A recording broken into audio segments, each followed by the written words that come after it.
को हम लोग नीति वचन 2 को पढ़ रहे हैं। जी।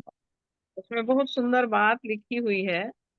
हे मेरे पुत्र, यदि तू मेरे वचन ग्रहण करे और मेरी आज्ञाओं को अपने हृदय में रख छोड़े। तो परमेश्वर का वचन यहाँ पर प्रभु के दास जब इस वचन को लिख रहे हैं तो परमेश्वर हमसे इस बात को कह रहे हैं कि हे मेरे पुत्र। तो अब हमको इस चीज को अपने जीवन में देखना है कि क्या सचमुच में हम परमेश्वर के पुत्र हैं। और बीते दिनों में हमने आशीष भाई से सुना कि हम पुत्र कैसे बनते हैं। डायरेक्ट एक व्यक्ति पुत्र नहीं बन सकता, और पुत्र बनने के लिए पहले चेला बनने की जरूरत है, और उसके बाद दूसरा जो पद है वो दास का है, और तब तीसरा जो है वो मित्र का है, और जब मित्र बनेगा तब चौथा जो स्थान है वो पुत्र का है। तो यहाँ पर जब एक व्यक्ति, एक मनुष्य इन सब स्टेप्स को पूरा करके जब पुत्र के स्टेप में आता है, तब यहाँ पर परमेश्वर का वचन कह रहा है कि हे मेरे पुत्र। तो हमको सबसे पहले तो ये देखना है अपने जीवन में कि क्या हम परमेश्वर के पुत्र हैं। और मित्र कब कहा? जब हम देखते हैं अब्राहम को, जब उसने बलिदान चढ़ाने के लिए अपने बेटे को उस वेदी पर लिटा दिया और अपने हाथ में छुरा लेके उठा लिया, और जब उसने हाथ में छुरा ले लिया और तब परमेश्वर की आवाज को वो सुनता है कि अपने बेटे पर छुरी मत चला। और जब उस बेटे पर छुरी मत चला ये प्रभु कहता है, तो परमेश्वर इस बात को अब्राहम को बताना चाह रहा था कि देख, वो मेमना जो झाड़ी में बंधा हुआ है उसको ले और तू बलिदान कर दे। यूहन्ना 1 और उसके 29 पद को पढ़िए।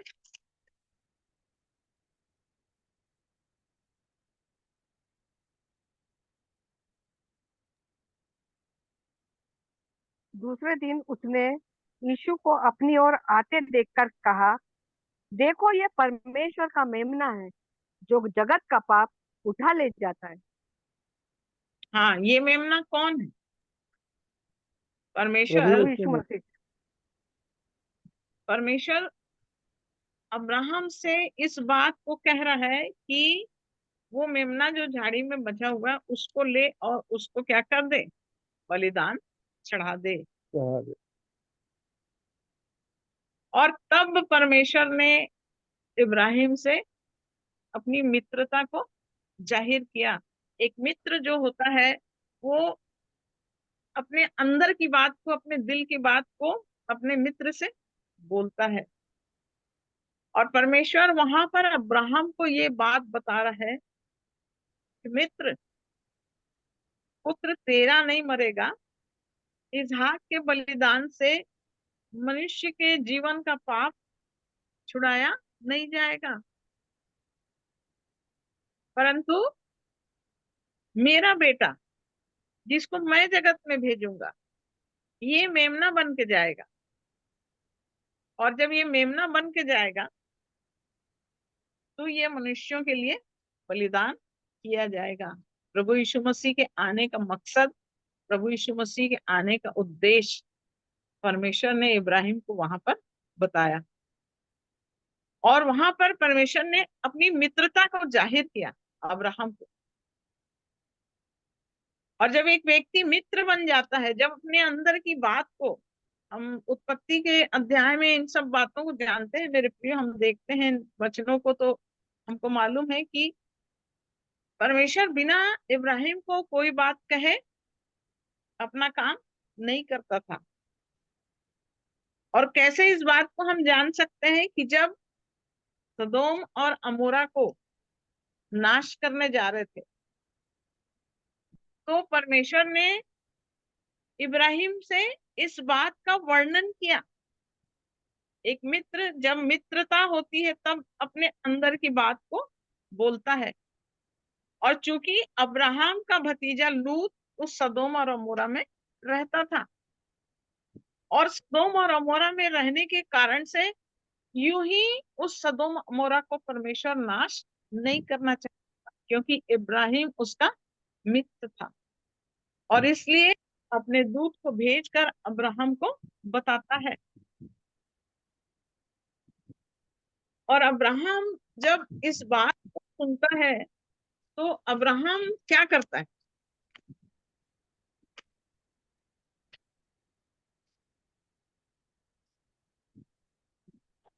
इसको देखेंगे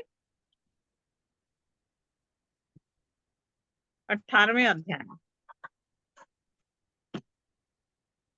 18वें अध्याय के 23 पद में देखिए। किसका बता रहे हैं? उत्पत्ति 18 हम्म, और उसका 23।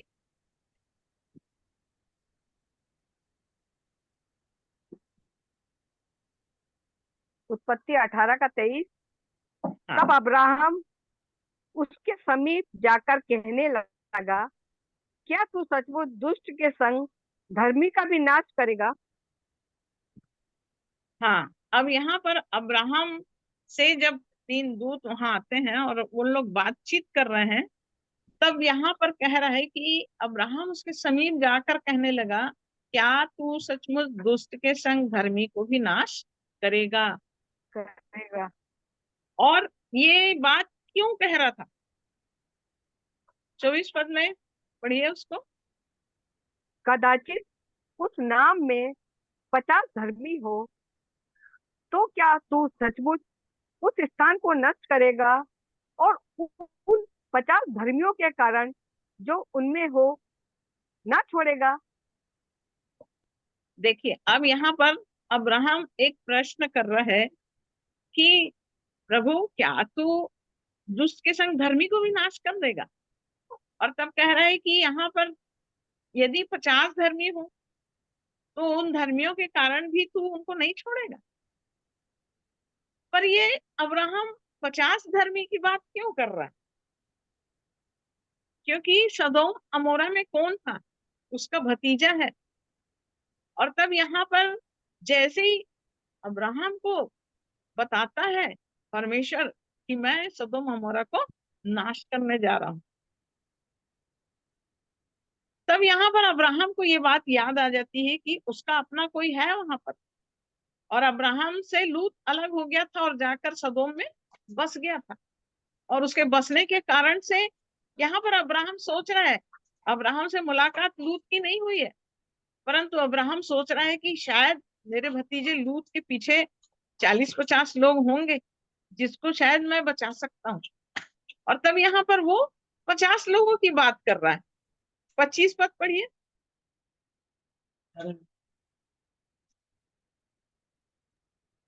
इस प्रकार का काम करना तुझसे दूर रहे कि दुष्ट के संग धर्मी को भी मार डाले, और धर्मी और दुष्ट दोनों की एक ही दशा हो।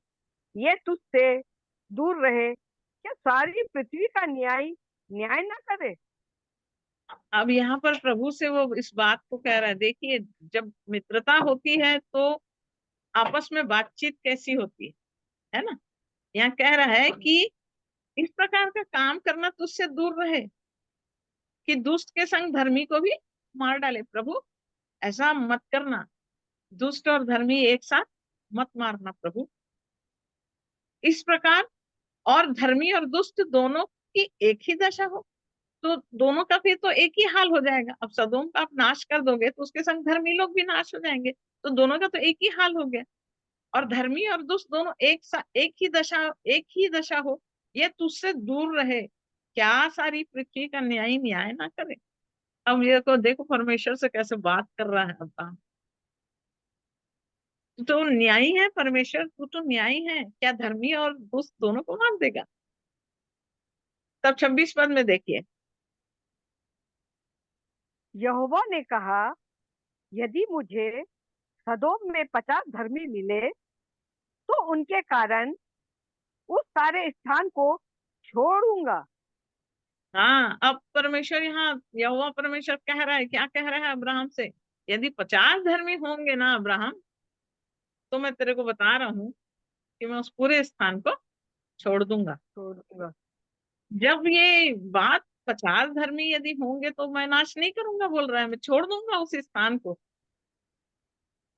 फिर अब्राहम क्या कह रहा है उनसे? हे प्रभु सुन, मैं तो मिट्टी और राख हूं, तो अभी मैंने इतनी ढिठाई की कि तुझसे बातें करूं। अब अब्राहम मित्र होने के नाते जब परमेश्वर उससे बात कर रहा है और बता रहा है, तो यहाँ पर कह दिया परमेश्वर कि यदि 50 धर्मी होगा ना अब्राहम, तो मैं सदोम को नाश नहीं करूंगा। अब अब्राहम सोच रहा है कि क्या 50 धर्मी होंगे, और मैं बोल तो दिया हूं, और यदि नहीं होंगे तो यहाँ पर अब्राहम कह रहा है कि ए प्रभु, मैं तो मिट्टी और राख हूं, तो भी इतनी ढिठाई कि तुझसे बातें करूं। और उसके आगे क्या कह रहे हैं 28 पद में? कदाचित उन 50 धर्मियों में 5 घट जाए तो क्या तू 5 ही के घटने के कारण उस सारे नगर का नाश करेगा? हाँ, उसने कहा। अब ये क्या यहाँ पर कह रहा है कि यदि 5 कम हो जाएगा प्रभु उस घटने के कारण से, तो फिर भी नगर को नाश कर देगा, है ना? उसने कहा यदि मुझे उसमें 45 भी मिले तो भी उसका नाश नहीं करूंगा। करूंगा। फिर उसने उससे यह भी कहा, कदाचित वहां 40 मिले।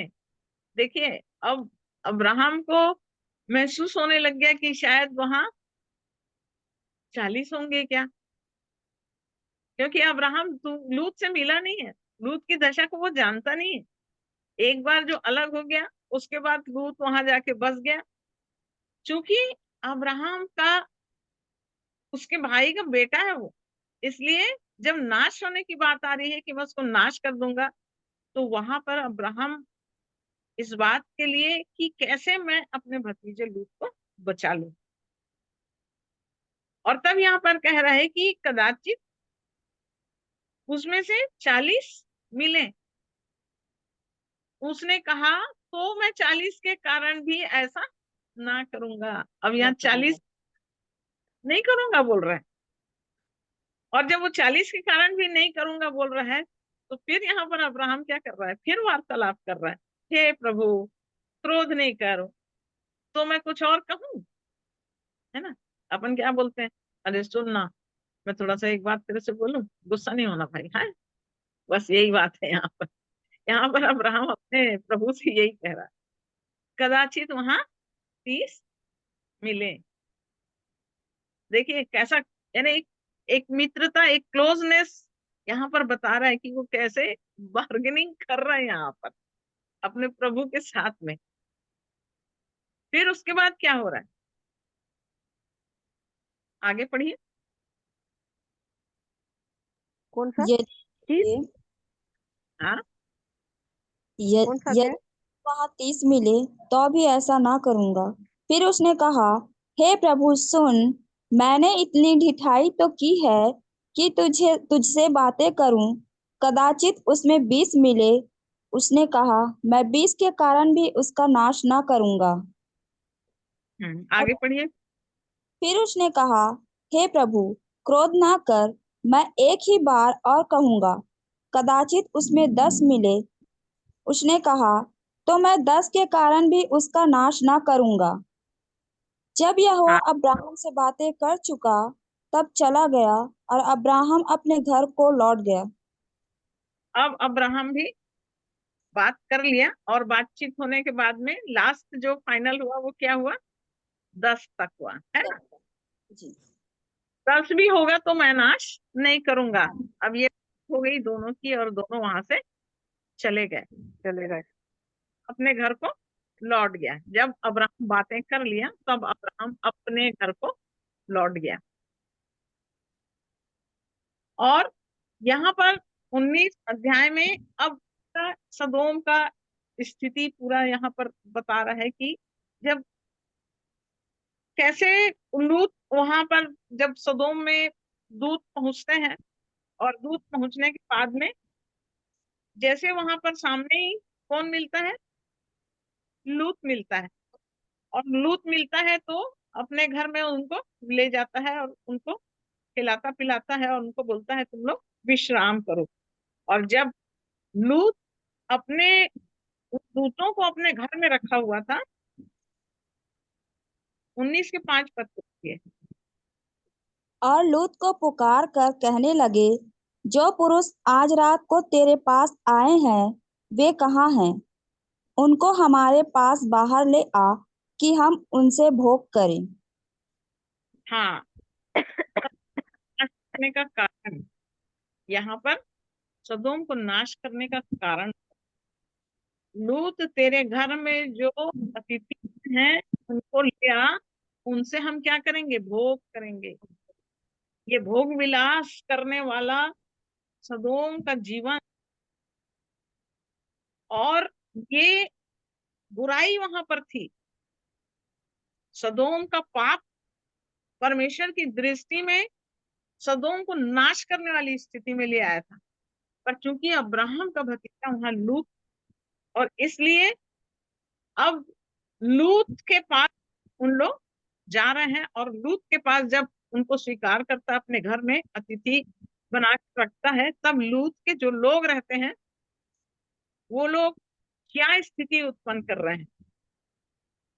अब यहाँ पर 8वें पद में देखिए, सुनो, मेरी 2 बेटियां हैं जिन्होंने अब तक पुरुष का मुंह नहीं देखा। इच्छा हो तो मैं तो उन्हें तुम्हारे पास बाहर ले आऊं और तुमको जैसा अच्छा लगे वैसा व्यवहार उनसे करो, पर इन पुरुषों से कुछ न करो, क्योंकि ये मेरी छत तले आए हैं। हाँ, यहाँ तक के लूत ने अपनी बेटियों को देने की बात कह दिया। एक पिता बेटियों को इस तरह देना, यानी अपने मुंह से शब्द निकालना भी एक पिता के लिए कितनी तकलीफ की बात। जी। पर यहाँ पर परमेश्वर अपने काम को यहाँ करने जा रहा है, और लूत जो है वो उन अतिथियों को सुरक्षा देने के लिए, अपनी बेटियों को देने के लिए तैयार हो रहा है। परंतु उन लोगों को वो बेटियां नहीं चाहिए।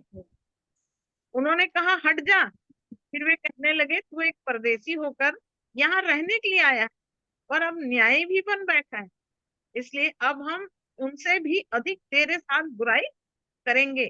और पुरुष लूत को बहुत दबाने लगे और किवाड़ तोड़ने के लिए निकट आए। देखिए अब स्थिति, वहां परमेश्वर क्या बोल के भेजा, 10 धर्मी होंगे तो मैं उस नगर को नाश नहीं ना कर। करूंगा। परंतु यहाँ पर स्थिति कैसी भयंकर स्थिति है। वहां के लोग, सदोम के लोग किस स्थिति में पड़े कि बाहर से आए हुए 3 लोग हैं, वो नहीं जानते हैं, वो उनको नहीं मालूम है कि ये परमेश्वर की तरफ से आए हुए लोग। वो सिर्फ ये समझ रहे हैं कि बाहर से कोई लूत के घर में आए हैं और इनके जो गेस्ट हैं उनके साथ आज रात हमको भोग विलास करना है। क्या भयंकर स्थिति है देखिए। और तब वो दबाने लगे लूत को, किवाड़ को खोलने के लिए उन लोग पूरी कोशिश कर रहे हैं। तब उन अतिथियों ने हाथ बढ़ाकर लूत को अपने पास घर में खींच लिया और किवाड़ को बंद कर दिया। और उन्होंने क्या छोटे क्या बड़े सब पुरुषों को जो घर के द्वार पर थे अंधा कर दिया। अतः वे द्वार को टटोलते टटोलते थक गए। और तब यहाँ पर मेरे प्रियो, परमेश्वर अपने काम को आरंभ करता है। सबसे पहले क्या किया, उनको अंधा कर दिया। जो लोग वहां आए थे, जो भीड़ वहां जमा हुई थी, उस भीड़ के लोगों को जो दूत आए थे उन्होंने अंधा कर दिया। और ये परिस्थिति आने के बाद अब उन लोग क्या कर रहे हैं, उन अतिथियों ने लूत से पूछा, यहाँ तेरा और कौन कौन है, दामाद बेटे बेटियां, अगर तेरा जो कोई हो उन सबों को लेकर इस स्थान से निकल जा। और यहाँ पर हम देखते हैं मेरे प्रियो कि जब लूत अपने इन दामादों को भी बोलता है तो वो उनके सामने ठट्ठा करने वाला जान पड़ता है। तेरा और कोई है, क्योंकि परमेश्वर ने क्या कहा था, 10 होंगे तो मैं नाश नहीं करूंगा, परंतु यहाँ पर 10 की गिनती नहीं हो रही है। यहाँ पर लूत पत्नी और उसकी दोनों बेटियां, वो दोनों दामाद भी जाने के लिए तैयार नहीं हुए। और परमेश्वर ने तो प्रतिज्ञा किया था 10 होगा तो नहीं नाश करूंगा, परंतु यहाँ 10 लोग नहीं हो रहे हैं। और परमेश्वर वहां के स्थिति को देख करके, वहां के लोग जो भीड़ वहां पर जमा हुई, वो घर में उनको अंधा कर दिया। ये आरंभ था, नाश का आरंभ। एक व्यक्ति का जीवन अंधेपन में आ जाता है, उसको कुछ सूझता नहीं, उसको कुछ समझता नहीं, उसको कुछ दिखाई नहीं देता है। ये मनुष्य के जीवन के नाश का समय हो। और तब यहां से दूत लूत को, उसकी पत्नी को और उसकी दोनों बेटियों को लेके निकालता है। और जब निकालता है तो हम सब जानते हैं कि लूत और उसकी 2 बेटियां तो चलती रही, परंतु जो पत्नी थी, आज्ञा दिया गया था कि पीछे लौट के मत देखना। पीछे लौटना अर्थात इस आत्मिक जीवन में जब हम परमेश्वर के साथ साथ चलते हैं तो हमें संसार की बातों को, संसार के जीवन को, संसार की अभिलाषाओं को, हमको पलट के वापस उस संसार में नहीं जाना। यही बात यहाँ पर लूत और उसके परिवार को बोला था कि तुम पीछे पलट के मत देखना। लेकिन लूत, उसकी 2 बेटियां तो सीधे सीधे चली जा रही थी, परंतु लूत की पत्नी अभी भी संसार प्यारा था उसको, अभी भी उसका घर प्यारा था। शायद जो सामान छोड़ के आई रही होगी उसकी चिंता कर रही होगी, शायद उसको लग रहा होगा कि कहाँ मेरे को लेके जा रहे हैं लोग। ये है संसार जो आपको उसी तरफ पीछे लौटा देता है। जब हम प्रभु के साथ साथ चलते हैं तो परमेश्वर की मित्रता होने के कारण से लूत और उसकी 2 बेटियों को बचा लिया जाता है और पूरा सदोम नाश हो जाता है। ये परमेश्वर की मित्रता है। और जब एक व्यक्ति मित्र बन जाता है, जब परमेश्वर उसे सब कुछ बताना चालू कर देता है, और तब उसके बाद जो स्टेप है वो है पुत्र का। और तब यहाँ पर कह रहा है, नीति वचन 2 में आ जाइए,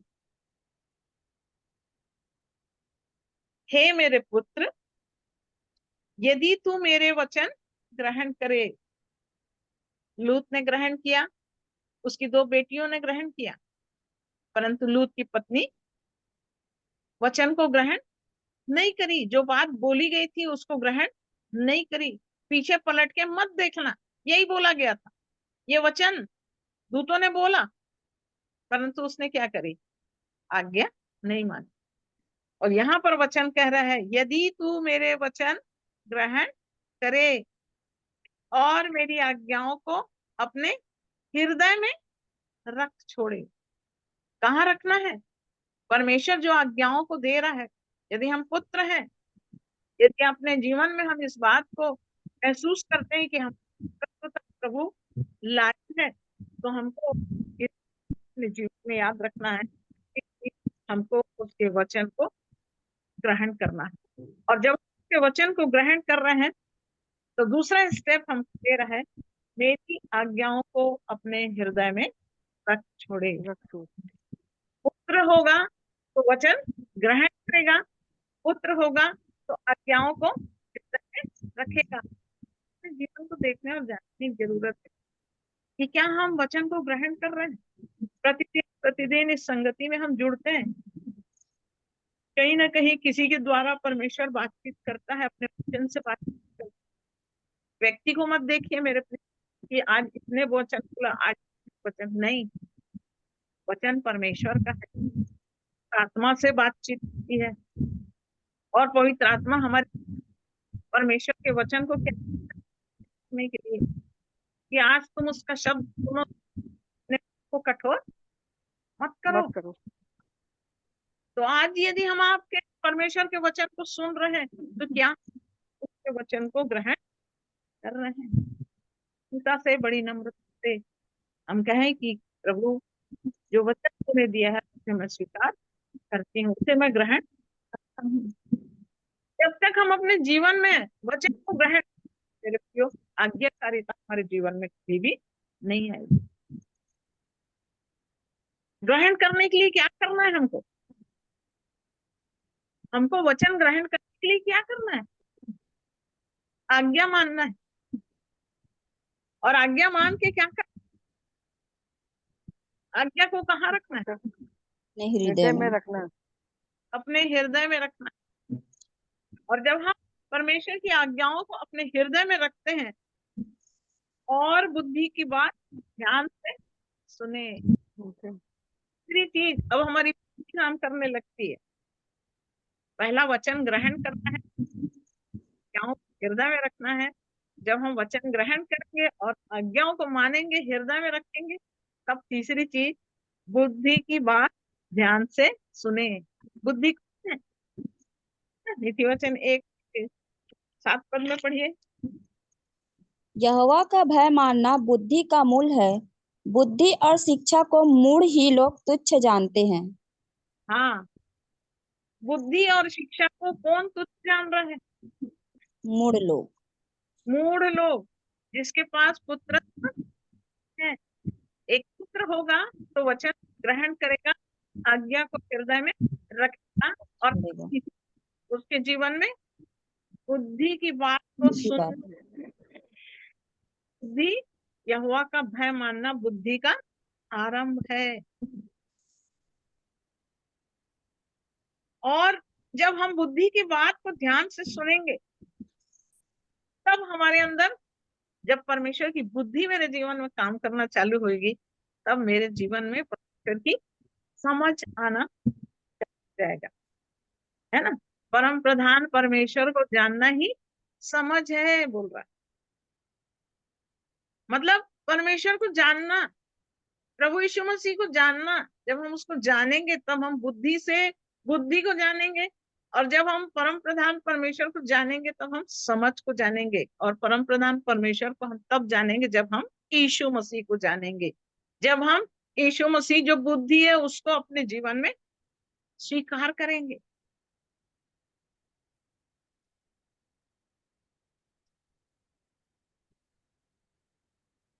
और समझ की बात मन लगाकर सोचे, और प्रवीणता और समझ के लिए अति यत्न से पुकारे। क्या करना है अब यहाँ पर? ग्रहण। पुकारना है।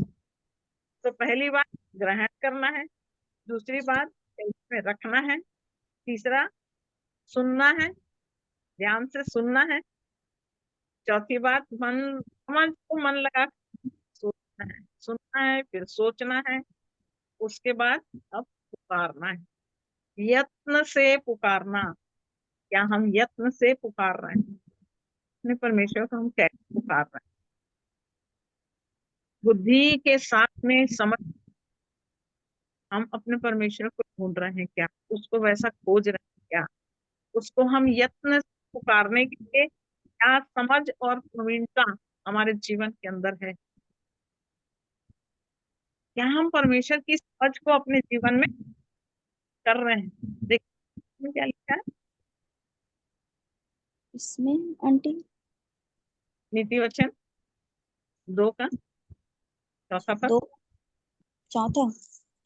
और उसको चांदी के समान ढूंढे और गुप्त धन के समान उसकी खोज में लगा रहे। यस, कैसे ढूंढना है हमको? चांदी के समान।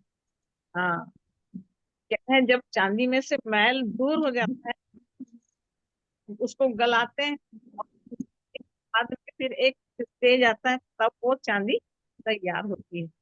आप डायरेक्ट खदान से खोद के लाके और उसको बोलेंगे क्या कि चांदी मिल गया मेरे को?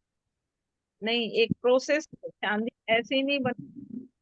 और बाइबल में चांदी का माना है ना, सोने का अर्थ पवित्रता है। आंटी आपका आवाज कट कट के आ रहा है। मेरी आवाज कट रही है? जी। अच्छा, नेट का कुछ प्रॉब्लम होगा। हाँ, नेट की वजह से।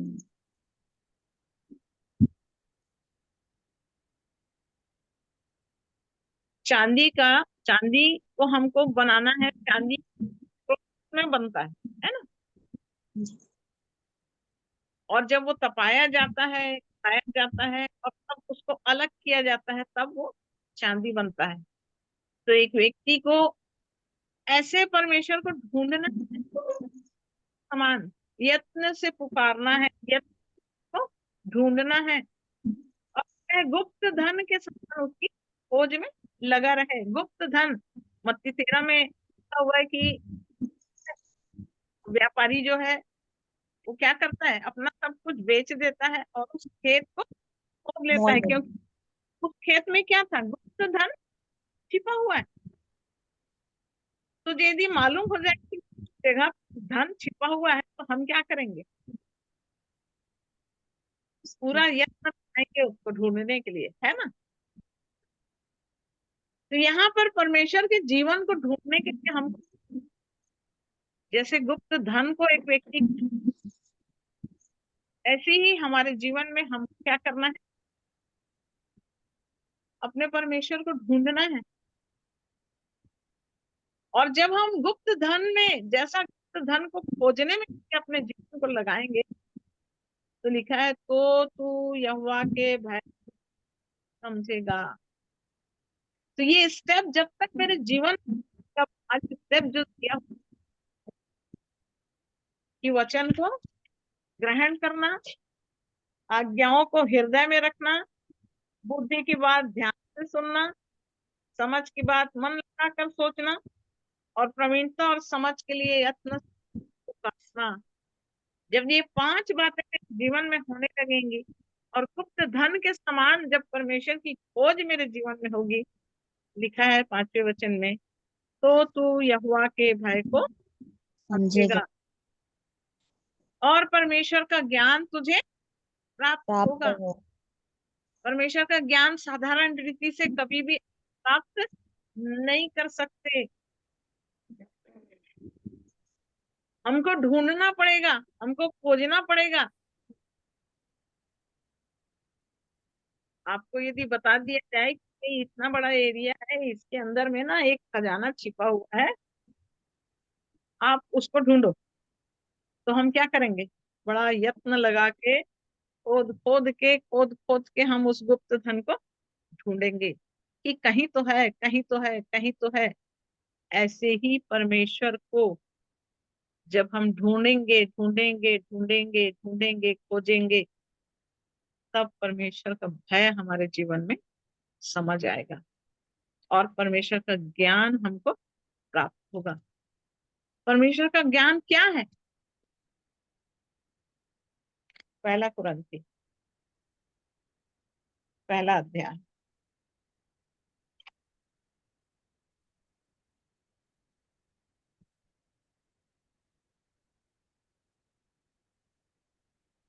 पहला अध्याय कौन सा पद आंटी? 30 पद पढ़िए। 30। हाँ। परंतु उसी की ओर से तुम मसीह यीशु में हो, जो परमेश्वर की ओर से हमारे लिए ज्ञान ठहरा, अर्थात धर्म और पवित्रता और छुटकारा, हाँ, ताकि जैसा लिखा है वैसा ही हो। जो घमंड करे वह प्रभु में घमंड करे। तो यहाँ पर बोल रहा है जब हम गुप्त धन के समान उसकी खोज में लगे रहेंगे, तो तू यहोवा के भय को समझेगा और परमेश्वर का ज्ञान तुझे प्राप्त होगा। तो परमेश्वर का ज्ञान यहाँ पर क्या है? परंतु उसी की ओर से तुम मसीह यीशु में हो, जो परमेश्वर की ओर से हमारे लिए ज्ञान ठहरा। ठहरा। कौन है ज्ञान? कौन हमारे लिए ज्ञान प्रभु है? यीशु मसीह। यीशु प्रभु प्रभु मसीह। यीशु मसीह। वो यीशु मसीह। जब तक प्रभु यीशु मसीह को हम जान नहीं लेंगे, गुप्त धन के समान उसकी खोज करके जब तक हम प्रभु जान नहीं लेंगे, तब तक हम परमेश्वर के ज्ञान को नहीं नहीं जान समझ। सकते। समझ पाएंगे। परमेश्वर के ज्ञान जब हम खोज के जब हम इस जीवन को पा लेंगे और ये जानेंगे कि ज्ञान तो वास्तव में प्रभु यीशु है, तो मुझे किसको ढूंढना है? ये गुप्त धन प्रभु यीशु मसीह। प्रभु यीशु मसीह। क्योंकि जब मैं ढूंढ ढूंढ के यीशु मसीह जीवन कैसे है, प्रभु का जीवन है, वो कैसे बात करते थे, वो कैसे चलते थे, वो कैसे जवाब देते थे, वो कैसे विचार करते थे, काम करते थे, सारी चीजों को जब हम धीरे धीरे अपने जीवन में ढूंढते जाएंगे मेरे प्रियो, ये गुप्त धन के समान उसकी खोज करना है। और तब हम प्रभु को जानेंगे से, तब उस ज्ञान हमारे अंदर प्रकट होगा। धीरजवंत है, वो प्रेम करने वाला है, वो क्षमा करने वाला है, वो दया करने वाला है, वो तरस खाने वाला है, नम्र है, दीन है, उसकी क्वालिटीज हम खोजते खोजते खोजते खोजते जब अपने जीवन में उसको स्थापित करते चले जाएंगे, तब हम उस धन को अपने जीवन में करेंगे। उस गुप्त धन को प्राप्त, ये है प्रभु यीशु जी का जीवन। और जब वो ज्ञान हमारे अंदर, तो वो ज्ञान हमको तीन चीज दे रहा है मेरे को। पहली चीज क्या है? धर्म, धार्मिकता का जीवन।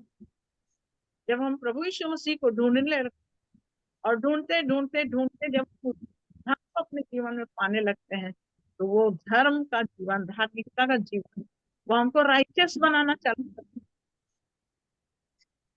और राइचियस नहीं बनाएगा हमको। दूसरा चीज क्या लिखा हुआ है? पवित्रता। पवित्रता। हमारा जीवन कैसे बदलता जाएगा? अब हम पाप से निकल किस तरफ जा रहे हैं? पवित्रता के जीवन की तरफ हम आगे बढ़ रहे हैं। और जब हम पवित्रता के जीवन की आगे बढ़ना चालू करेंगे, धार्मिकता का जीवन, पवित्रता का जीवन, और तीसरी चीज हमको छुटकारा। इस संसार से, संसार की सड़ा। सारा संसार किसके वश में है? दुष्ट है। संसार क्या? वर्तमान संसार बुरा है। हम इस पाप के संसार से धीरे धीरे चले जाएंगे। तो क्या हम आज गुप्त धन के खोज कर रहे हैं? यदि हम उसके खोज में लगे हुए हैं मेरे प्रियो, तो हमको ये चीज याद रखना है, तो तू यहोवा के भय को समझेगा, ज्ञान तुझे प्राप्त होगा। क्योंकि बुद्धि यहोवा ही देता है, समझ की बातें उसी के मुंह से निकलती है। अब बुद्धि तो हमको कहाँ से मिल रही है? अय्यूब 28 के 28 को कहिए। अय्यूब की पुस्तक 28।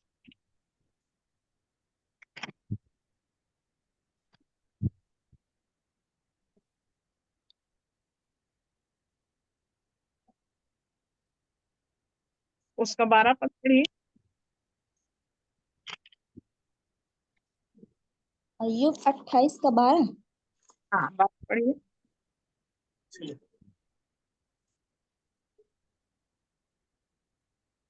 परंतु बुद्धि कहाँ मिल सकती है और समझ का स्थान कहाँ है? 20 पद में पढ़िए। 30। 20 पद। फिर बुद्धि कहाँ मिल सकती है और समझ का स्थान कहाँ है? हाँ, है। बुद्धि कहाँ मिल सकती है ना?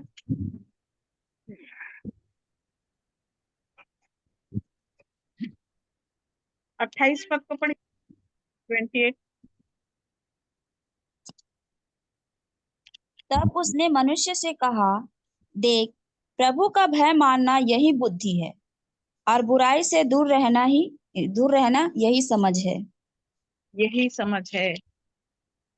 प्रभु का भय मानना यही बुद्धि है। तो हमारे जीवन में किसका भय होना चाहिए?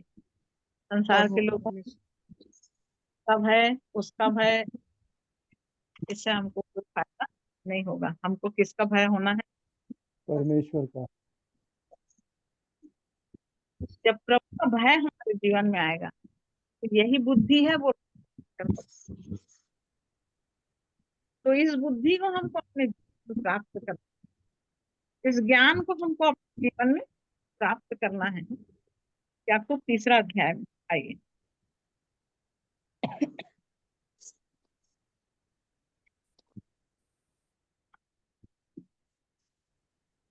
याकूब 3। 3 और उसका 15 पद से पढ़िए। यह ज्ञान वह नहीं जो ऊपर से उतरता है, वरन सांसारिक और शारीरिक और शैतानी है। पढ़ते जाइए। क्योंकि जहाँ डाह और विरोध होता है, वहाँ बखेड़ा और हर प्रकार का दुष्कर्म भी होता है। पर जो ज्ञान ऊपर से आता है, वह पहले तो पवित्र होता है, फिर मिलनसार, कोमल और मृदु भाव और दया और अच्छे फलों से लदा हुआ और पक्षपात और कपट रहित होता है। मिलाप कराने वाले धार्मिकता का फल मेल मिलाप के साथ होते हैं। हाँ, अब देखिए यहाँ पर 13 पद को पढ़ लीजिए। तुम में ज्ञानवान और समझदार कौन है? जो ऐसा हो वह अपने कामों को अच्छे चाल चलन से उस नम्रता सहित प्रकट करे जो ज्ञान से उत्पन्न होती है।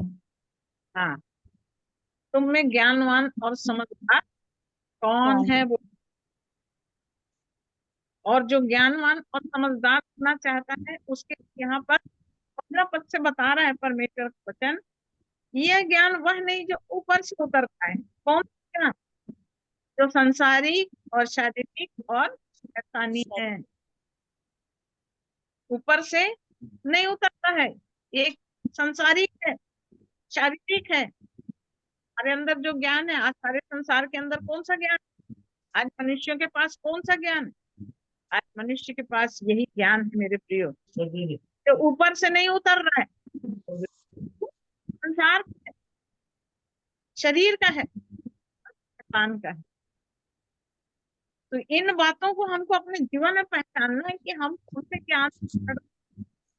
आज शरीर के ज्ञान में पढ़ रहे हैं, इसलिए बहुत अच्छा पढ़ाई में हो सकते हैं पढ़ने वाले।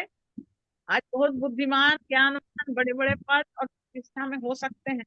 तो कौन सा ज्ञान है? शारीरिक, संसारिक है और शैतानिक है। और यही ज्ञान आज मनुष्य को कहाँ ले जा रहा है? ज्ञान हमको नाश में ले जाएगा। क्योंकि बोल रहा है जहाँ डाह और विरोध, पीड़ा और हर प्रकार का है। ये संसारिक ज्ञान, विरोध, पीड़ा, ये सारा चीज संसारिक ज्ञान से मिलेगा। लेकिन 17 पद में ज्ञान ऊपर से आता है, अर्थात परमेश्वर की तरफ से। जब हम परमेश्वर के ज्ञान को अपने जीवन में प्राप्त करना चाहते हैं, वो ऊपर से आने वाला ज्ञान पहले तो पवित्र होता है। ज्ञान कौन है? यीशु मसीह है। यीशु मसीह, उसका जीवन कैसा है? पवित्रता से परिपूर्ण। जब हम उस ज्ञान को अपने जीवन में लेंगे, हमारे अंदर सबसे पहले धार्मिकता, पवित्रता और छुटकारा, इस चीज को हमको देखना मेरे प्रिय, कि पवित्रता का जीवन हमारे अंदर ही नहीं है। संसार से छुटकारा जीवन नहीं, क्योंकि जो ज्ञान परमेश्वर की तरफ से होगा वो मिलनसार, कोमल, मृदु भाव और अच्छे फलों से लदा हुआ। पक्षपात और कपट रहित। आज मनुष्य क्या करता है? संसार ज्ञान तो है पर कपट से भरा हुआ है। लेकिन परमेश्वर का ज्ञान हमको कपट बनना सिखा।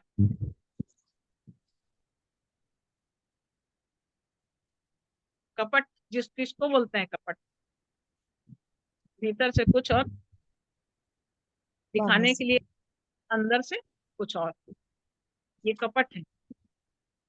लेकिन परमेश्वर का ज्ञान हमको रहित बनाता है। हम भीतर भी वही है, अंदर भी वही है। हमको सच्चाई का जीवन सिखाता है परमेश्वर का ज्ञान। हमको नम्रता का जीवन सिखाता है। अच्छे फलों से, अच्छा फल हमारे जीवन में, अच्छा फल कैसे आएगा? मत्ती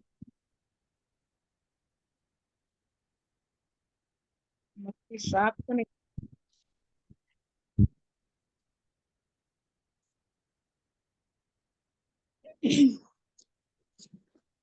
सात का आंटी? 7 का एक मिनट, जी। उसका 4 पद से पढ़िए। 4। 15 पद से 7 का। अच्छा। झूठे भविष्यद्वक्ताओं से सावधान रहो, जो भेड़ों के भेष में तुम्हारे पास आते हैं, परंतु अंतर में वे फाड़ने वाले भेड़िए हैं। 16 पद। उनके फलों से तुम उन्हें पहचान लोगे। क्या लोग झाड़ियों से अंगूर या ऊँट-कटारों से अंजीर तोड़ते हैं? इसी प्रकार हर एक अच्छा पेड़ अच्छा फल लाता है और निकम्मा पेड़ बुरा फल लाता है। पढ़ लीजिए 19 पद, 20 तक पढ़ लीजिए। अच्छा पेड़ बुरा फल नहीं ला सकता और न निकम्मा पेड़ अच्छा फल ला सकता है। जो पेड़ अच्छा फल नहीं लाता वह काटा और आग में डाला जाता है। इस प्रकार उनके फलों से तुम उन्हें पहचान लोगे। हाँ, यहाँ पर परमेश्वर का वचन इसको कह रहा है कि कैसे फलों से पहचान है। वृक्ष को देखें तो क्या है कि पेड़ है तो हमको फल मिलेगा। अंगूर का तो अंगूर का फल मिलेगा। ये अंगूर के पेड़ में आम फला हुआ देखे क्या आपने आज तक? नहीं। नहीं देखे। तो यहाँ परमेश्वर का वचन उसी को बता रहा है कि जो पेड़ है वो फल लगेगा। पेड़ कुछ और है तो फल कुछ और नहीं लगेगा। के भीतर जो जीवन है वही प्रगटीकरण आएगा। संसारिक जीवन है, नैतिक जीवन है तो झगड़ा विरोध है ना। मरकुस 7:20 पढ़ लेंगे तो आपको पता चलेगा मन के अंदर क्या क्या भरा हुआ है, और जो मन में भरा है वही मुंह पर आते हैं, परमेश्वर का वचन कहता है। तो पेड़ से हमारी पहचान है, मतलब हमारे अंदर से निकलने वाली बातें हमारी पहचान है। हम कैसा बोलते हैं, हम कैसा सोचते हैं, हमारे अंदर से क्या निकलता है। अच्छा पेड़ बुरा फल नहीं ला सकता और ना निकम्मा पेड़ अच्छा फल ला सकता है।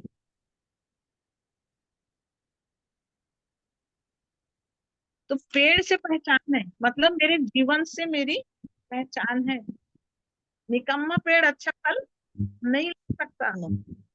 और यहाँ पर कह रहा है कि जो जो पेड़ अच्छा फल नहीं, और आग में डाला जाता है यदि मेरा जीवन में बदलाव नहीं है। मेरे प्रिय, एक अच्छा पेड़ यदि मेरा जीवन नहीं है, अच्छा फल लाने वाला पेड़ मैं नहीं हूँ, तो कहाँ जाएगा ये डालने वाला पेड़? आग हमारे लिए तैयार है। हमको अपने जीवन को बदलना है, हमको अच्छा पेड़ बनना है।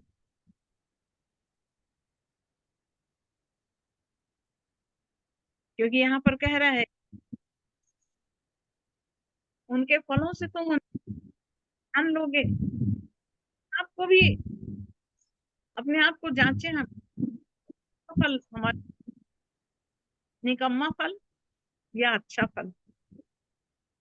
अच्छा फल, अच्छा फल होता है तो क्या करते हैं? अच्छे फल को खरीदते हैं या लेते हैं? हमारा हमारा मन किस बात के लिए तैयार रहता है? हम जब फल खरीदने जाते हैं तो हम कैसे फल को देखते हैं? अच्छा फल चाहिए रहता है, हम अच्छे से अच्छे ढूंढते फल। हैं। वैसे ही हमारा जीवन का प्रगटीकरण कैसा है, अच्छा है या बुरा। नीति वचन 4:23 पद तो देखिए।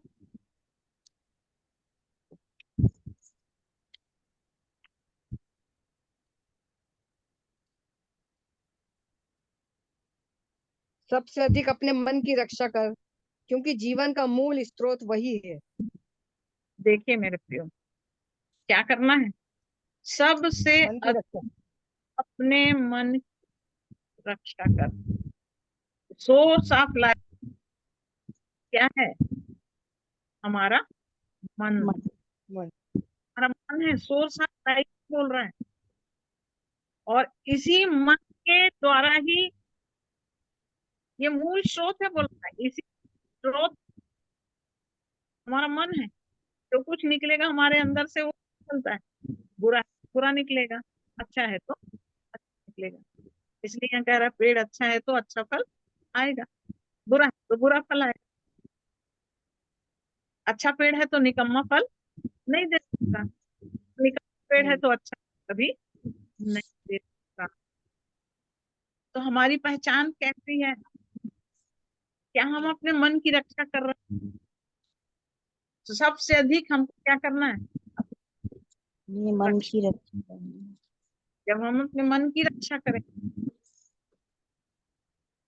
तो मन जो है वो है, जो है वो, मैं संडे को भाई मैसेज सुन रही थी, बहुत ही अद्भुत और बहुत अच्छा था। उन्होंने पूरा इब्राहिम, इसहाक, सारा, हाजिरा, इन चारों को बहुत अच्छी से क्लियर किया संडे को आशीष भाई ने, और यही बताया कि गर्भ, सारा और हाजिरा दो वाचा है, और हाजिरा जो है शारीरिक, और सारा जो है वो आत्मिक। और आत्मिक जो है उसी से उत्पन्न हो रहा है इसहाक, और शारीरिक जो है हाजिरा, उससे जो उत्पन्न हो रहा है वो शरीर। आज हमको इसी चीज को अपने जीवन में देखना है कि हम शरीर हैं या फिर हम आत्मा है। जब तक स्वतंत्र होना है तो हमको कहाँ आना है? इसहाक ही से तेरा वंश कहलाएगा। इस्माइल जब आया और इब्राहिम ने बोला कि प्रभु यही तेरी दृष्टि में बना रहे, तो परमेश्वर ने क्या बोला? नहीं, जो वंश मैं तुझे दूंगा। और वंश किससे? सुहागिन स्त्री से। तो वो बहुत डीप चीजें हैं मेरे प्रियो, उसको हम कभी और समझेंगे। तो हमको ये चीज समझना है कि मन, जो हमारा मन है वो गर्भ है, और बीज कहाँ जाना है? इसी गर्भ में जाना है। यीशु मसीह का उत्पन्न होना, मरियम से बोला कि तू पुत्र जनेगी और तू उसका नाम यीशु रखना, क्योंकि वो अपने लोगों को उनके पापों से छुड़ाएगा। तो मरियम ने क्या कहा? मैं प्रभु की दासी हूँ, तेरे वचन के अनुसार पूरा हो। एक्सेप्ट किया। जब मन से उसने ग्रहण किया, तब क्या बोला? पवित्र आत्मा तुझ पर छाया करेगा, और परमेश्वर की सामर्थ्य तेरे से, तेरे को जो पुत्र होगा वो यीशु उसका नाम रखेगा, वो छुटकारा दे। तो हमारे मन रूपी गर्भ में ये वचन जब अंदर जाएगा तो यही जन्म लेगा। एक बीज को जब डाला जाता है और उसको सींचा जाता है, तब वो बीज क्या करता है? उगता है। और जब वो बीज उगता है तो धीरे धीरे वो बढ़ता है। ऐसे ही मन में जब परमेश्वर का वचन हम स्वीकार करेंगे, परमेश्वर के ज्ञान को, परमेश्वर की बुद्धि को, परमेश्वर की समझ को अपने जीवन में हम लेते जाएंगे, है ना? और तब यहाँ पर जैसे दूसरे अध्याय में, नीति वचन के दूसरे अध्याय में लिखा है, हे मेरे पुत्र, मेरे यदि तू मेरे वचन ग्रहण करे। पुत्रत्व में आना है मेरे प्रियो, तो हमको वचन ग्रहण करना है, आज्ञाओं को हृदय में रखना है, बुद्धि की बात ध्यान से सुनना है, बुद्धि यहोवा का भय मानना है। बोलता आज हमारे अंदर किसका भय है? हम किसी किसी चीज में भय मानते हैं, हमारे अंदर भय किसी और चीज का होता है, लेकिन हमारे अंदर भय किसका होना है? परमेश्वर का भय होना। और बुद्धि और समझ को ध्यान लगाकर यत्न से, प्रवीणता और समझ के लिए यत्न से पुकारे, चांदी के समान उसको ढूंढे और गुप्त धन के समान उसकी खोज में लगा रहे, तो तू यहोवा के भय को समझेगा और परमेश्वर का ज्ञान तुझे प्राप्त होगा, क्योंकि बुद्धि यहोवा ही देता है और ज्ञान और समझ की बातें उसी के मुंह से निकलती हैं। तब हमारा जीवन इस उत्तम ज्ञान से परिपूर्ण हो जाएगा, जो याकूब 4:3 अध्याय में 17 पद में कह रहा है कि जो ज्ञान ऊपर से आता है वो पहले पवित्र होता है, फिर मिलनसार, कोमल, दया भाव से, अच्छे फलों से लदा हुआ, पक्षपात रहित होता है। क्या हमारा जीवन परमेश्वर के उस ज्ञान से परिपूर्ण होने के लिए तैयार? क्या हमारा मन जो मूल स्रोत है, सबसे अधिक उसकी रक्षा करना है? क्या हम परमेश्वर के इस वचन के अनुसार जो आज विजय भाई ने पढ़ाया, और तब मुझे लगा कि हम क्यों ना इसी वचन पे ही बात करें, और इसलिए परमेश्वर की आत्मा की सहायता से प्रभु ने अपने वचन को हमारे सामने खोला है। तो मेरे प्रियो, बड़े ध्यान से हम अपने जीवन को पहचाने कि हम कौन से जीवन को जी रहे हैं, हम कैसे जीवन को जी रहे हैं। क्या हम पुत्र बनकर उसके वचन को ग्रहण कर रहे हैं, अपने हृदय में उसकी आज्ञाओं को रखे हुए हैं? क्या यत्न से हम उसको ढूंढ रहे हैं? क्योंकि बुद्धि यहोवा ही देता है और ज्ञान की बातें उसी की ओर से मिलती है। तो प्रभु आज इस वचन पर आशीष दे